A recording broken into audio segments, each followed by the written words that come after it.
Dünyada əlahəzrət bir fakt bərqərar olub.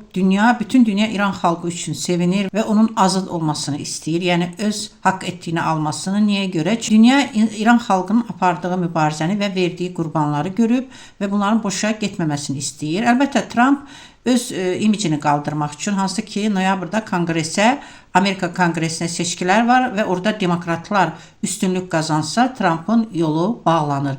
Çünki indiki halda Konqresdə respublikaçılar üstünlük təşkil edir. Ona görə də Trump istədiyini edir. Amma buna baxmayaraq, yəni tarixdə təsadüf deyə bir şey yoxdur.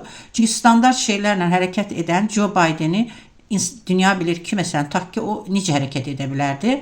Amma Trump'dan hətta onun dostları belə Putinlə tutmuş qorxurlar. Çünki bugün belədir, sabah elə. Amma İrana gəlincə isə yerüstü əməliyyatlar lazımdır. Əlbəttə Amerika da bunu edə bilmir. Çünki Amerika xalqı öz əskərlərinin başqa torpaqlarda qurban olmasını istəmir. Bu da təbiidir. Və burada ümid kimə qalır? İsrailə, Yahudilərə, hansı ki İsrail hökuməti, Yahudilər çox ağıllı millətdir.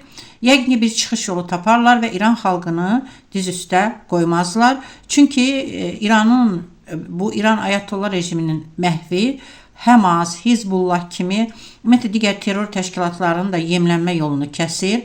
Yaxın və Orta Şərqdə sakitlik ola bilər.